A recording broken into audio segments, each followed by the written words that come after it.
السلام علیکم ورحمۃ اللہ وبرکاتہ۔ الحمدللہ رب العالمین والصلاة والسلام علی سید الرسل وخاتم النبیین وعلی آلہ واصحابہ واتباعہ اجمعین، اما بعد۔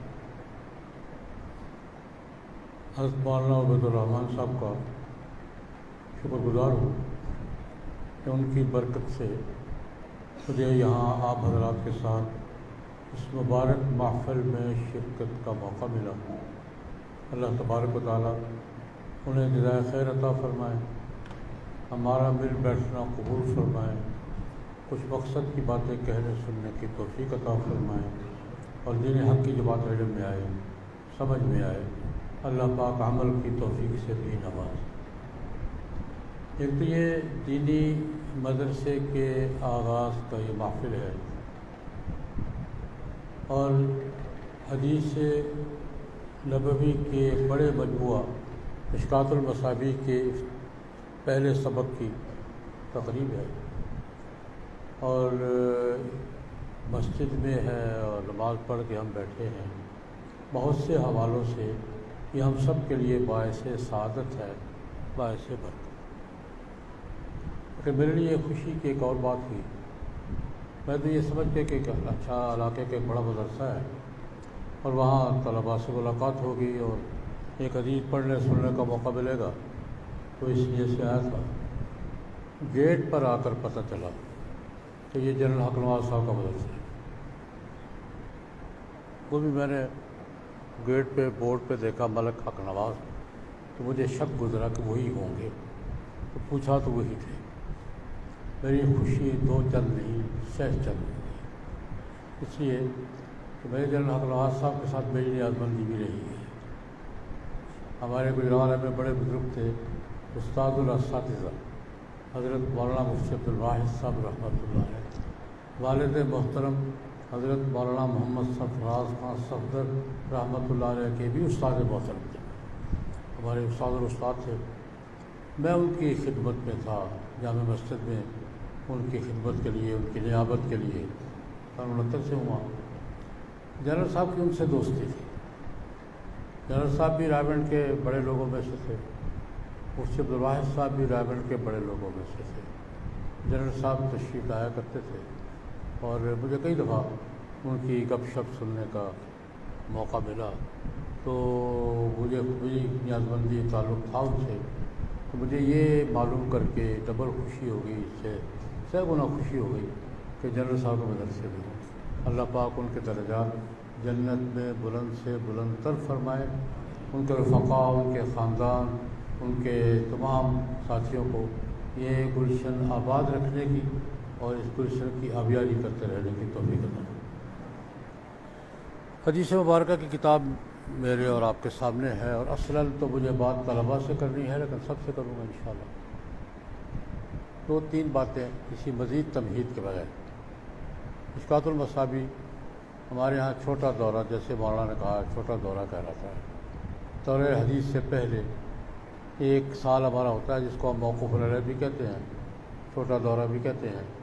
اس کی مرکزی کتاب مشکوٰۃ المصابیح، احادیث نبوی کا مجموعہ ہے۔ یہ بہت بڑا ذخیرہ ہے، بہت بڑا ذخیرہ ہے۔ تو میں اس کے تعارفی کچھ باتیں عرض کروں گا۔ حدیث کی روایت کے 2 دائرے ہیں۔ بہت سے محدثین نے حدیث رسول صلی اللہ علیہ وسلم اپنی سند کے ساتھ روایت کی ہے، جیسے بخاری شریف ہے، مسلم شریف ہے، ابو داؤد ہے، اپنی سند کے ساتھ جب حدثنا فلان قال حدثنا فلان قال حدثنا فلان۔ یہ 20 ہیں، بلکہ اگر چھوٹی موٹی ساری شمار کی جائے تو سینکڑوں ہیں۔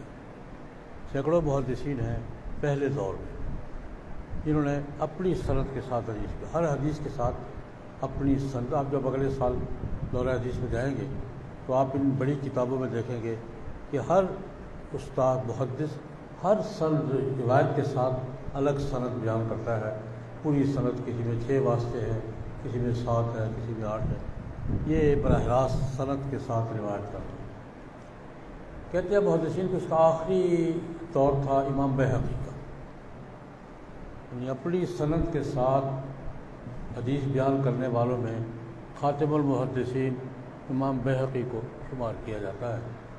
سینکڑوں محدثین ہیں، ان میں بڑے بڑے یہ 8، 9، 10، 4 ستہ اور پھر امام محمد اور مصنف ابن ابی شیبہ اور یہ سارے ہیں۔ دوسرا دائرہ اس کے بعد شروع ہوا کہ اپنی سند کے ساتھ نہیں، کتابوں کے حوالے سے حدیث بیان کرتے ہیں، اس کو سیکنڈری سورس کہتے ہیں، یہ ثانوی ماخذ ہے۔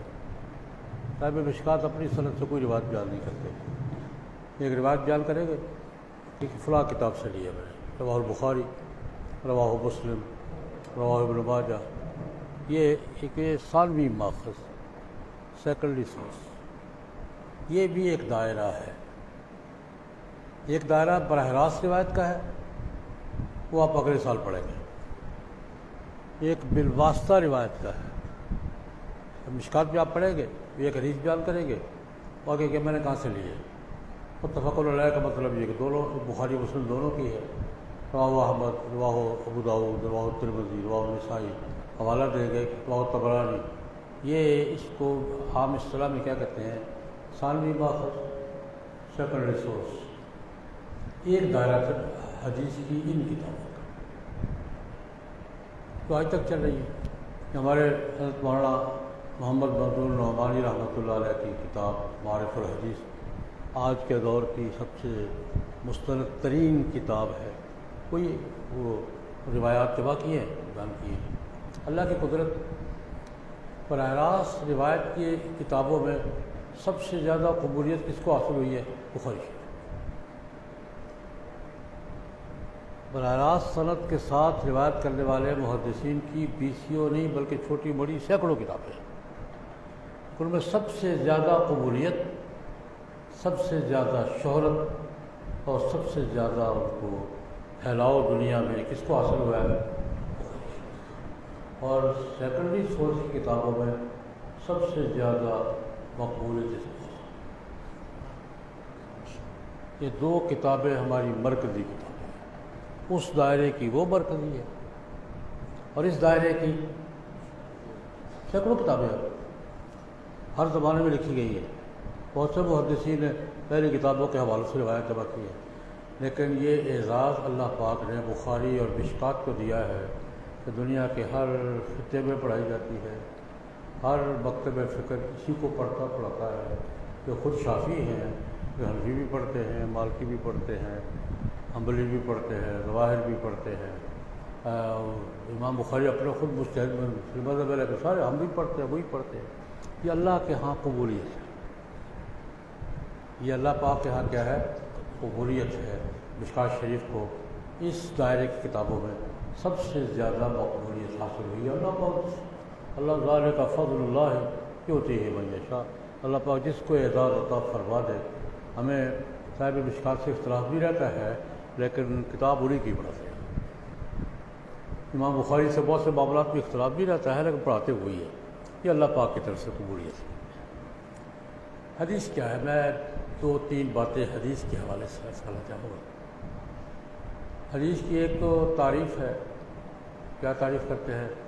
قول رسول اللہ صلی اللہ علیہ وسلم او فعلہ او تقریرہ، یا و فعلہ و تقریرہ، یہ محدثین کی بات سے چھوڑے۔ قول رسول اللہ صلی اللہ علیہ وسلم او فعلہ او تقریرہ، رسول اللہ صلی اللہ علیہ وسلم نے کوئی بات فرمائی ہے، صحابہ میں سے کسی نے سنی ہے، روایت کر دی ہے، یہ قولی حدیث۔ یہ حدیث کون سی کہلاتی ہے؟ قول۔ جناب نبی کریم صلی اللہ علیہ وسلم نے فرمایا کچھ نہیں ہے، کوئی کام کیا ہے، صحابہ میں سے 1 نے 2 نے 4 نے دیکھا ہے، روایت کر دیا کہ ہم نے حضور کو یہ کام کرتے دیکھا ہے، یوں کرتے دیکھا ہے، یہ حدیث ہے۔ یہ کیا کہلاتی ہے؟ فعلی حدیث۔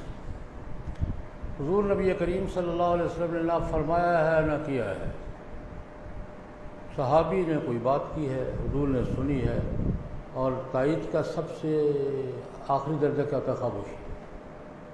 پہلے شاباش ہوتی ہے، پھر تائید ہوتی ہے، اور خاموشی آخری درجہ ہوتا ہے کس بات کا؟ ہم جس کو تعبیر کرتے ہیں نکیر نہیں فرمائی. ہماری اصطلاح کیا ہے کہ رسول اللہ صلی اللہ علیہ وسلم نے صحابی سے کوئی بات سنی ہے، نکیر نہیں فرمائی، نہیں خاموشی کی تائید ہے. بات صحابی کی ہے لیکن حدیث کس کی شمار ہوگی؟ صحابی نے کوئی کام کیا ہے، رسول اللہ صلی اللہ علیہ وسلم کے سامنے کیا ہے، یا حضور کے علم میں آیا کہ میرے فلاں صحابی نے فلاں کام کیا ہے، انہوں نے خاموشی اختیار فرمائی. تو یہ عمل کس کا ہے؟ صحابی کا.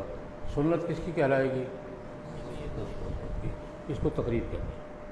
تقریر کا معنی ہمارے والی تقریر نہیں، تقریر کا معنی بات کو توثیق کنفرم کر دیں، کنفرمیشن. یہاں تقریر کا معنی ہمارے والی خطابت نہیں ہے، تقریر کا معنی کنفرمیشن ہے. حضور نے خاموشی کے ساتھ اس کو کیا کر دیا؟ کنفرم. لیکن ایک تعارف ہے، ایک ہے تعریف، ایک ہے تعارف. حضرت شاہ ولی اللہ رحمۃ اللہ علیہ ارشاد فرماتے ہیں حجت اللہ البالغہ میں کہ حدیث کی تعریف تو وہی ہے، لیکن تعارف یہ ہے، جملہ نقل کر لیتا ہوں پھر معنی کروں گا. ان عمدۃ العلوم الیقینیۃ ورأسها ومبنى الفنون الدینیۃ واساسها هو علم الحدیث النبوی الشریف. اس کا اگر ترجمہ تشریح کروں گا تو سارا وقت اس کو سادہ ترجمہ کرتا ہوں. دین کی کسی بات تک رسائی کا واحد سورس حدیث. دین کی کسی بھی بات تک رسائی کا واحد ذریعہ کیا ہے؟ ذریعہ نہیں، واحد. پھر سن لیں، دین کی کسی بھی بات تک رسائی کا واحد ذریعہ کیا ہے؟ حدیث. حتیٰ کہ قرآن پاک تک رسائی کا ذریعہ بھی حدیث. قرآن پاک تک رسائی کا ذریعہ بھی کیا ہے؟ میں مثال کے طور پہ عرض کروں گا. ہمارا سب کا عقیدہ ہے، ہم ایمان رکھتے ہیں. پہلی وحی کتنی آیتیں تھیں؟ 5 آیتیں. اعوذ باللہ من الشیطان الرجیم، بسم اللہ الرحمن الرحیم. اقرأ باسم ربک الذی خلق، خلق الانسان من علق، اقرأ وربک الاکرم الذی علم بالقلم، علم الانسان ما لم یعلم. پہلی وحی یہی ہے. قرآن پاک کی پہلی 5 آیتیں یہ ہیں. ہمیں کہاں سے ملی ہیں؟ غار حرا سے. غار حرا کے واقعے سے ملی ہیں. رسول اللہ صلی اللہ علیہ وسلم کے ساتھ ایک واقعہ پیش آیا. بھائی فرشتہ آیا تھا، وہ تفصیلات آپ کے ذہن میں ہیں. اور یہ 5 آیتیں دی. رسول اللہ صلی اللہ علیہ وسلم کے ساتھ واقعہ پیش آیا، حضور نے بیان فرمایا، صحابہ نے روایت کر دیا. اس کو کیا کہتے ہیں؟ حدیث. رسول اللہ صلی اللہ علیہ وسلم کے ساتھ ایک معاملہ پیش آیا، حضور نے روایت کیا، بیان فرمایا، صحابہ نے کیا کر دیا؟ روایت. اس کو کیا کہتے ہیں؟ حدیث.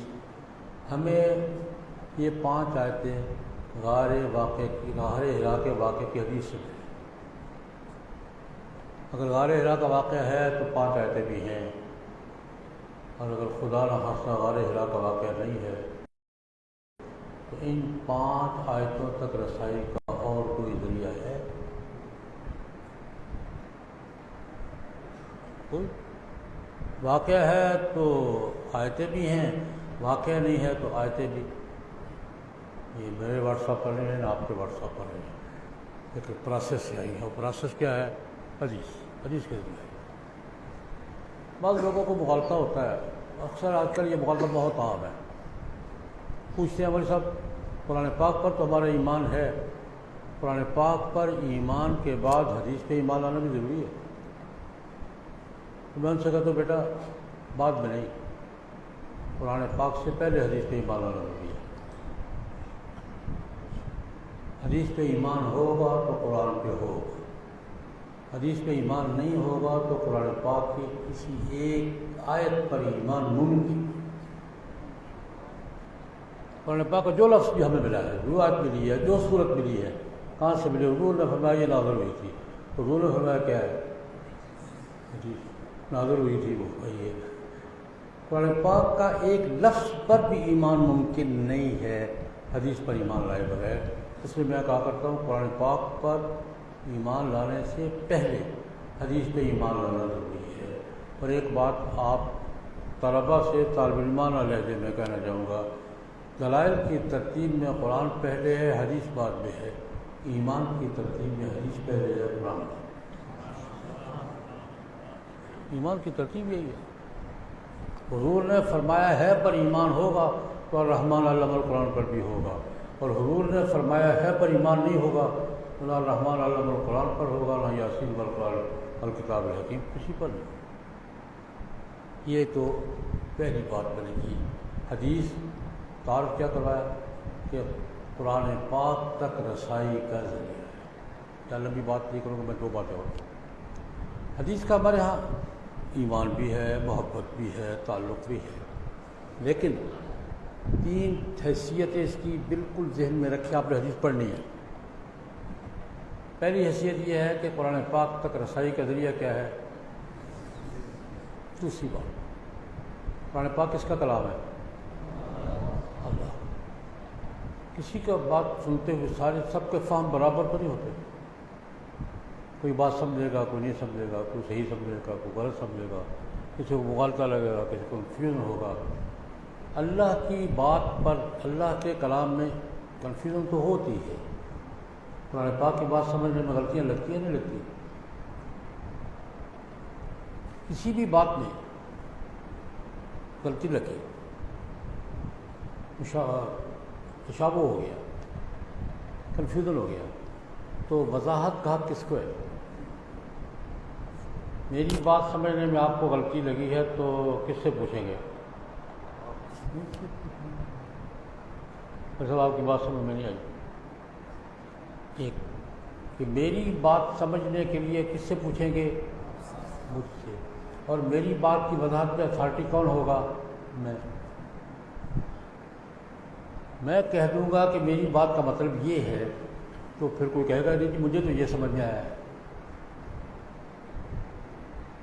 میں کہہ رہا ہوں میں نے جو بات اس کا مطلب یہ ہے، وہ کہنے نہیں مولوی صاحب آپ کا مطلب ہوگا، میں تو یہ سمجھاؤں. یہ بات چلے گی؟ ذریعہ بھی میں ہوں اور اتھارٹی بھی میں ہوں. میری بات سے پیدا ہونے والی غلط فہمی کی وضاحت کا ذریعہ بھی میں ہوں اور اتھارٹی بھی میں ہی ہوں. جو میں کہوں گا وہ مطلب ہوگا. قرآن پاک میں وضاحت کی اتھارٹی کون ہے؟ اللہ کی ذات. اللہ تک کسی کی رسائی ہے؟ اللہ کا کوئی نمائندہ بھی ہے کہ نہیں؟ نمائندہ جو بات کرتا ہے کس کی ہوتی ہے؟ یہ اصول مجھے اندر رکھا ہے. نمائندہ جو بات کرتا ہے وہ اس کی ہوتی ہے کہ جس کا نمائندہ ہوتا ہے اس کی ہوتی ہے. کہ آپ کے پڑوس میں اسلام آباد میں سینکڑوں ملکوں کے سفیر ہیں، نمائندے.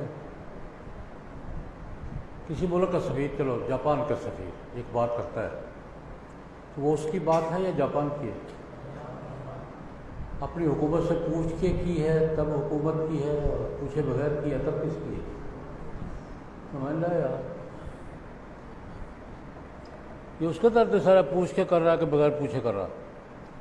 جاپان کا سفیر اسلام آباد میں بیٹھ کے کوئی بات کرتا ہے، اس نے اپنی حکومت سے پوچھ کے کی ہے تب بھی جاپان کی ہے، اور پوچھے بغیر کی ہے تب بھی کس کی ہے؟ جاپان کی ہے. جناب نبی کریم صلی اللہ علیہ وسلم اللہ کے رسول کا سادہ ترجمہ کیا ہے؟ نمائندے. حضور جو بات بھی کرتے ہیں وہ کس کی طرف سے ہوتی ہے؟ نمائندہ کس کی طرف سے بات کرتا ہے؟ اللہ نے فرمایا، حضور نے بیان کر دیا، یہ کس کی ہے؟ اللہ نے کچھ نہیں کہا، حضور نے اللہ کی طرف سے بات کر دی، یہ کس کی ہے؟ نمائندہ رسول کا مطلب ہی ہے.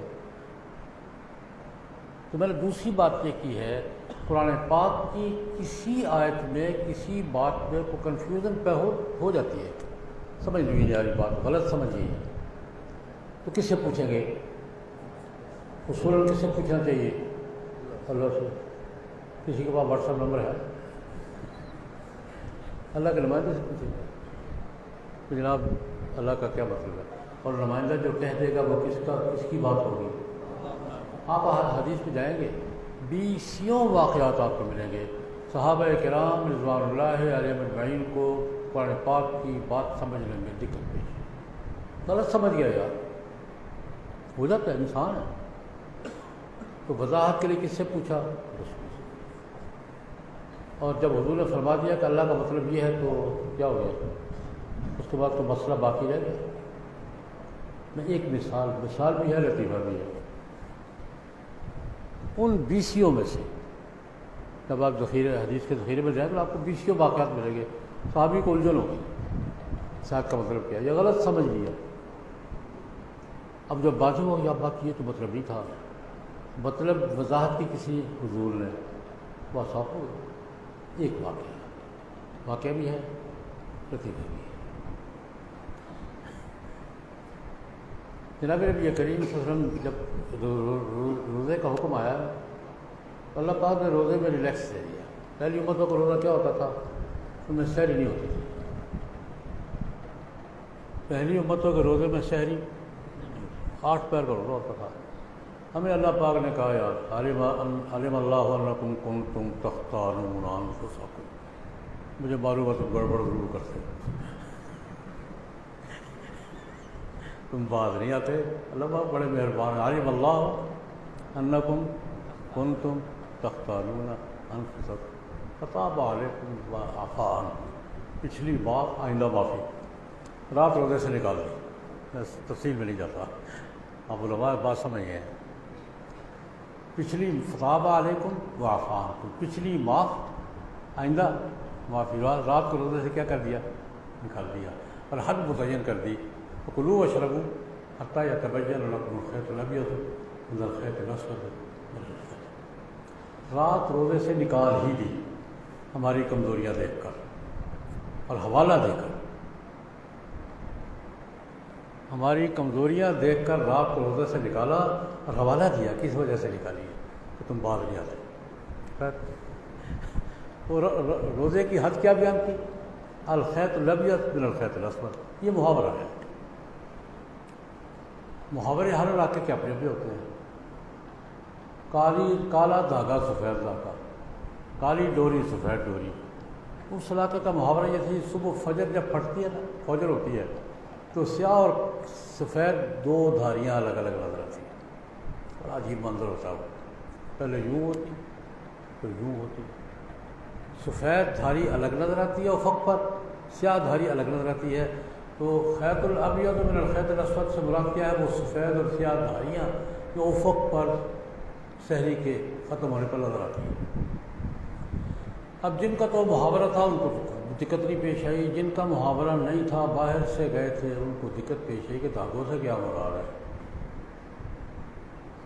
بخاری شریف کی روایت ہے، بہت سے صحابہ کرام انہوں نے اپنے ٹانگوں سے ڈوریاں باندھ لی، سفید اور سیاہ، صبح سحری کھا رہے ہیں اور کپڑا اٹھا کے دیکھتے ہیں، جب تک الگ الگ نظر نہیں آتے کھا رہے ہیں۔ یہ بہت سے صحابہ کا ذکر ہے۔ ایک صحابی نے عدی بن حاتم بھائی کے بیٹے رضی اللہ تعالیٰ عنہ، انہوں نے سرانے کے لیے 2 ڈوریاں رکھ لی، ایک سفید ایک سیاہ۔ اب سحری کھا رہے ہیں، نارمل روشنی ہے، اس زمانے میں یہ بلب جھل نہیں ہوتے تھے، سرانا اٹھا کے دیکھتے ہیں، اور جب تک الگ الگ نظر نہیں آ کھا پی رہے، ایک دن کو بادل ہوں گے، سحری لمبی ہو گئی۔ نبی کریم صلی اللہ علیہ وسلم کی خدمت میں گئے عدی بن حاتم، یا رسول اللہ آج تو سحری بہت دیر تک رہی، کیا ہوا بھائی؟ یا رسول اللہ سفید اور سیاہ دھاریاں الگ الگ بہت دیر سے نظر آئی، وہ کون سی دھاریاں؟ یا رسول اللہ قرآن نے نہیں کہا حتی یتبین لکم الخیط الابیض من الخیط الاسود؟ کیا کیا تم نے؟ یا رسول اللہ میں نے ڈوریاں رکھی ہوئی، تو اٹھا کے دیکھتا رہتا ہوں اور کھانا پیتا رہتا ہوں۔ او خدا کے بندے، یہ ڈوریاں نہیں وہ ڈوریاں، مغالطہ لگ جاتا ہے۔ وضاحت کہاں سے ہوئی ہے؟ میں اصول بیان کر رہا ہوں، قرآن پاک کی کسی بات کے سمجھنے میں مغالطہ لگے گا، کنفیوژن ہوگی، غلط سمجھیں گے، پریشانی ہوگی، تو اتھارٹی کون ہے؟ رسول اللہ۔ اور کیوں اتھارٹی ہے؟ تو اللہ کے رسول، نمائندہ اتھارٹی ہوتا ہے۔ نمائندہ کیا ہوتا ہے؟ پہلی بات میں نے کہی کہ قرآن پاک کی کسی آیت، کسی جملے، کسی صورت تک رسائی کا ذریعہ کیا ہے؟ حدیث۔ اور قرآن پاک کی کسی کنفیوژن، کسی الجھن، کسی سوال، کسی مشکل کے حل کا ذریعہ کیا ہے؟ حدیث۔ ایک تیسری بات، ایک ہے قرآن پاک تک رسائی اور قرآن پاک کی وضاحت۔ اس کو یوں کہیں گے کہ حدیث قرآن پاک تک رسائی کا ذریعہ ہے اور حدیث قرآن پاک کی تشریح۔ کوئی اصطلاح میں جب بیان کر، حدیث قرآن پاک کی کیا ہے اور قرآن پاک کی تشریح نہیں ہے، قرآن پاک کی شرح میں اتھارٹی ہے، خالی تشریح نہیں۔ قرآن پاک کی وضاحت میں حدیث کیا ہے؟ ایک تیسرا دائرہ ہے۔ حدیث قرآن پاک تک بھی پہنچاتی ہے اور حدیث خود بھی قرآن پاک کی کسی وضاحت یا کسی صراحت کے بغیر حدیث خود بھی دلیل ہے اور حجت۔ احکام میں، عقائد میں حدیث خود بھی کیا ہے؟ میں اس پر ایک مثال، ایک طرح قرآن پاک کی وضاحت کرے، قرآن پاک کا بھی یہ مطلب ہے، یہ ٹھیک ہے۔ یہ کیا حدیث خود کہتی ہے، اس پیچھے قرآن پاک نہیں ہے، خود حدیث کہہ رہی ہے، ہاں وہ بھی دلیل ہے یار، وہ بھی حجت ہے۔ میں اس پر دو چھوٹی چھوٹی مثالیں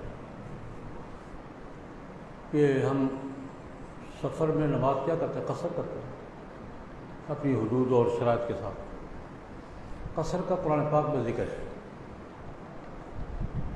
اذا ضربتم فی الارض فلیس علیکم جناح ان تقصروا من الصلاۃ ان خفتم ان یفتنکم الذین کفروا۔ آیت یہی ہے نا، اذا ضربتم فی الارض فلیس علیکم جناح ان تقصروا من الصلاۃ، آگے کیا ہے؟ ان خفتم ان یفتنکم الذین کفروا۔ سفر میں ہو کوئی حرج نہیں، نماز قصر کر لو، لیکن کب؟ اگر تمہیں یہ ڈر ہو کہ کافر تمہیں تنگ کریں گے۔ ان خفتم ان یفتنکم الذین کفروا، مشروط ہے یہ قرآن پاک میں، قصر مشروط ہے۔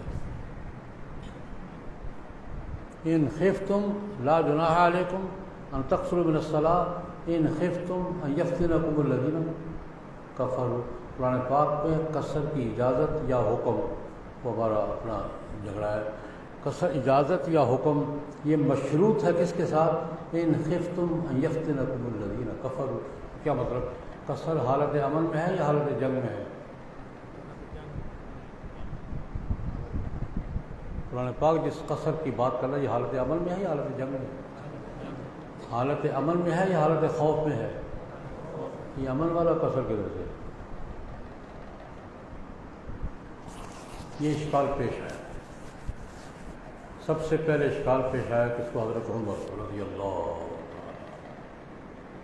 حجۃ الوداع پہ واپسی، حضرت عمر خود روایت کرتے ہیں، کہتے ہم حج پر حجۃ الوداع پہ گئے مدینہ منورہ سے، مکہ مکرمہ قصر کرتے گئے، واپس آئے قصر کرتے آئے، راستے میں میرے ذہن میں بات ہے یار یہ کیا کر رہے ہیں؟ قرآن پاک اس کو کہتا ہے اگر دشمن کا خوف ہو تو قصر کرو، اگر کوئی خوف نہیں۔ حجۃ الوداع پہ کہیں سے کوئی خوف تھا؟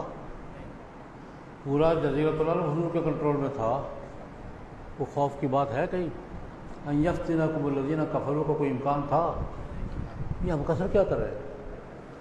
حضرت عمر کہتے ہیں میرے ذہن میں بات آئی واپسی پر، میں سیدھا گھوڑے کو ایڑ لگائی حضور کی خدمت میں، یا رسول اللہ ہم کیا کر رہے ہیں؟ کیا کر رہے ہیں؟ جب ہم قصر کر رہے ہیں ہم کر رہے ہیں قصر۔ قرآن پاک تو کہتے ہیں خوف کے ساتھ مشروط ہے، ہمیں تو کوئی خوف نہیں ہے، یہ کون سا قصر ہے؟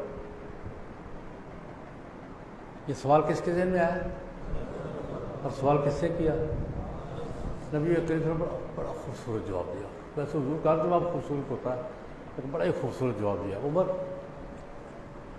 اللہ کا صدقہ واپس کیوں کرتے ہیں؟ اس کا میری زبان میں ترجمہ سنیں گے آپ، اللہ کا صدقہ واپس کیوں کر؟ اللہ اللہ نے کہا خوف کی حالت میں قصر کر لیا، ہم امن کی حالت پہ کر رہے ہیں۔ اعتراض کس کو ہونا چاہیے؟ بولا تم بھی چپ کرو یار، واپس کرنا۔ یہ اس جملے کا ترجمہ ہے۔ اللہ کو اعتراض ہونا چاہیے، میں نے خوف کا کہا تھا تو میں امن بھی شروع کر دیا۔ اللہ بولا ہے جاتے ہوئے قصر کرتے آ رہے ہیں، واپسی پر قصر کرتے آ رہے ہیں۔ اللہ نے کوئی بات کی ہے؟ چپ کر یار، واپس کرنا۔ اب یہاں دیکھیں، یہ روایت ہے، مفسرین ابن کثیر نے بھی بہت سب نے نقل کی ہے۔ اب یہاں نتیجتاً آپ دیکھیں کہ حالت خوف کا قصر کہاں ہے قرآن میں، حالت امن کا قصر کہاں ہے قرآن میں نہیں ہے۔ حالت امن کا قصر کہاں ہے؟ دونوں میں کوئی ڈگری کا فرق ہے؟ یہ 19 ڈگری ہے یا 19.5 ڈگری ہے۔ جیسا قصر خوف کا ہے ویسے ہی قصر امن کا ہے، وہ قرآن سے ہے یا حدیث سے۔ ایک مثال اور، اللہ رب العزت نے ایک جگہ یہ فرمایا ان کنتم علی سفر فلم تجدوا کاتبا فرہان مقبوضہ۔ ہمیں لمبا مسئلہ ہے کہ جب وہ لمبا معاملہ کرو، بڑا معاملہ کرو، لکھ لیا کرو، گواہ بنا لیا کرو، وہ ساری تفصیل وہ ہے ذات تداینتم بدین الی اجل مسمى، پوری تفصیل بیان کر کے۔ اب اگر تم سفر میں ہو نا، ان کنتم علی سفر ولم تجدوا کاتبا، سفر میں ہو، لکھنے پڑھنے کی سہولتیں میسر نہیں ہیں، تو رہن لگو۔ رہن قرآن پاک نے مشروط کیا ہے کس شرط کے ساتھ؟ ان کنتم علی سفر، ایک شرط ولم تجدوا کاتبا، دوسری شرط فا ہے۔ یہ آپ کو پتہ ہے فا کیا کرتا ہے؟ فرحان مقبوضہ۔ اگر تم سفر میں ہو اور لکھنے پڑھنے کی سہولتیں نہیں ہے تو پھر کیا کرو؟ رہن لگو۔ اب رہن جو ہے قرآن پاک کی زبان میں یہ 2 شرطوں کے ساتھ ہے، حالت سفر میں اور لکھنے پڑھنے کی سہولتیں نہ ہوتے ہوئے۔ ہم رہن کہاں کرتے ہیں؟ گھر میں، مارکیٹ میں، اپنے شہر میں کرتے ہیں نہیں کرتے؟ کوئی ہے لکھنے پڑھنے کی ضرورت تو اب کس کے پاس نہیں ہے، کرتے ہیں۔ یہ رہن کہاں سے آیا؟ قرآن تو رہن کے ساتھ 2 شرطیں لگاتا ہے، اور یہ عام نارمل حالات میں یہ رہن ہے، جائز ہے یا ناجائز؟ آیا کہاں سے؟ پوچھے فقہا سے۔ ایک ہی دلیل ہے کہ جناب نبی کریم صلی اللہ علیہ وسلم وفات سے پہلے ایک یہودی سے غلہ قرضہ لیا اور زرہ رکھی رہن، اور وہ زندگی میں واپس نہیں کر لے سکے۔ حضرت عائشہ کہتی ہیں بعد میں ہم نے قرضہ لے کے واپس کیا۔ یہ رہن سفر کا تھا یا حضر کا تھا؟ اور یہ وہ ولم تجدوا کاتبا کی کیفیت میں تھا یا سب کچھ موجود تھا؟ کہتے ہیں سفر کا رہن قرآن سے ہے اور حضر کا رہن کہاں سے ہے؟ اور دونوں رہنوں میں کوئی فرق نہیں۔ میں نے 3 باتیں کہی ہیں۔ حدیث کیا ہے؟ قرآن پاک تک رسائی کا ذریعہ ہے۔ حدیث کیا ہے؟ قرآن پاک کی وضاحت کی اتھارٹی ہے۔ قرآن پاک کی کسی بات کی وضاحت کی کیا ہے؟ اتھارٹی، اور واحد اتھارٹی۔ تیسری بات میں نے کیا کی؟ خود بھی حجت ہے۔ اسے قرآن ہے پھر تو حجت قطعیہ سے بھی کوئی آگے کی چیز ہے، اور اگر پیچھے قرآن نہیں ہے، خود حدیث، ایک حدیث ہے، حضور فرما رہے ہیں کہ یہ کرنا ہے، یہ خود بھی کیا ہے؟ حجت ہے، احکام کی بنیاد ہے۔ یہ میں نے تھوڑا سا تاریخی جملے کہہ دیے ہیں۔ اب روایت پڑھتے ہیں، اور گھڑی کی طرف میں دیکھ رہا ہوں، مجھے آپ نے تو سونا ہے، میں نے جانا ہے۔ روایت کے ساتھ ہی پڑھ دیں بسم اللہ الرحمن الرحیم۔ لیکن ایک بار ایک اچھا ہمارے یہاں معمول ہے، ہم کوئی سبق شروع کرنے سے پہلے ایک دعا اجتماعی طور پر پڑھا کرتے ہیں، وہ ہم پڑھ لیتے ہیں، پھر درود شریف پڑھیں گے۔ اللهم صل على سيدنا محمد النبي الأمي وآله وأصحابه وبارك وسلم. رب يسر ولا تعسر وتمم بالخير وبك نستعين. رب يسر ولا تعسر وتمم بالخير وبك نستعين. رب يسر ولا تعسر وتمم بالخير وبك نستعين. آپ ایک روایت پڑھ دیں کتاب الایمان سے پڑھ دیں.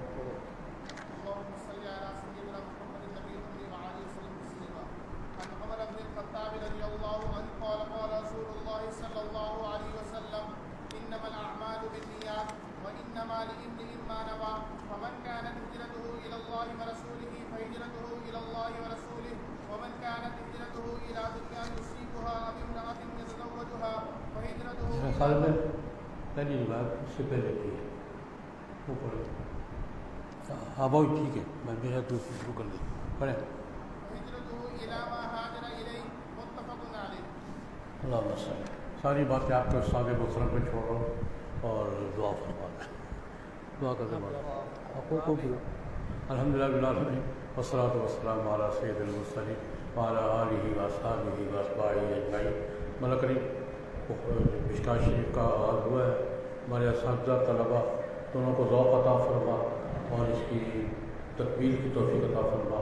اس جامعہ کو دینی مدارس تمام کو برکات ترقیات ثمرات قبولیت و رضا عطا فرما.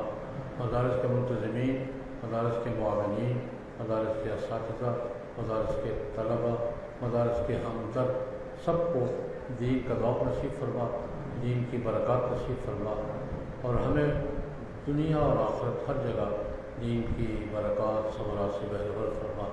ربنا آتنا فی الدنیا حسنہ وفی الآخرۃ حسنۃ وقنا عذاب النار. اللهم ارزقنا علما نافعا وعملا صالحا متقبلا ورزقا حلالا واسعا وشفاء من كل داء. ربنا تقبل منا انك انت السميع العليم وتب علينا انك انت التواب الرحيم.